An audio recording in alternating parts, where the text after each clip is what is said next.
ഈ ഒരു പോസ്റ്റ് വായിച്ചവർക്ക് മനസ്സിലാവും എന്താണ് സംഭവം. മനസ്സിലാത്തവർ വായിക്കാത്തവർക്ക് ഞാൻ വേണ്ടി വളരെ ചുരുക്കി പറയാം. സംഭവം തൃപ്പൂണിത്തുറയില് ഈ മാസം 15-ാം തീയതി മിഹിർ എന്ന് പറയുന്ന ഒരു വിദ്യാർത്ഥി 15 വയസ്സുള്ള ഒരു കൊച്ച് തന്റെ ഫ്ളാറ്റിന്റെ 26-ാം നിലയിൽ നിന്നെടുത്ത് ചാടി മരിക്കണാണ്.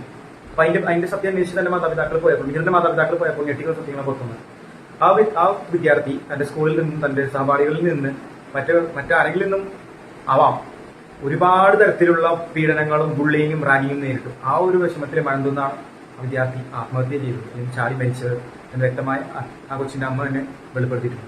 അപ്പൊ എനിക്ക് ഇത്രയും പറയാനുള്ളത്, എത്രയും പെട്ടെന്ന് ഇതിന് കാരണമാക്കി അവരെ നിയമത്തിന് മുന്നിൽ കൊണ്ടുവന്ന് തക്കതായ ശിക്ഷ കൊടുക്കുക, എല്ലാവരും പ്രതികരിക്കാം, അവരെ വെളിച്ചത്ത് കൊണ്ടുവരണായിട്ട്, ആ പ്രതികളെ വെളിച്ചത്ത് കൊണ്ടുവരണായിട്ട്. ഇപ്പോഴത്തെ പിള്ളേരെ പോക്കുന്ന വൻ സീനാണ്. വൻ സീൻ എന്ന് പറഞ്ഞാൽ ഒന്നും പറയാൻ പറ്റാത്ത അവസ്ഥ. കാരണം ഇപ്പോഴത്തെ പിള്ളേർക്ക് ഒന്നാമത്തെ കാര്യം 3 കാര്യങ്ങളാണ് ചിന്തയുള്ളത്. എല്ലാവരും വളരെ ചുരുക്കം പേര് ഡ്രഗ്സ്, വയലൻസ്, സെക്സ്.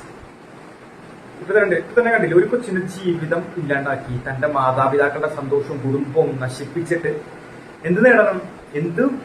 എന്തിനാണ് ഈ റാഗിങ്ങും ബുള്ളിങ്ങും എല്ലാം? ഇതുകൊണ്ട് എന്താണ് നേടാനുള്ളത്?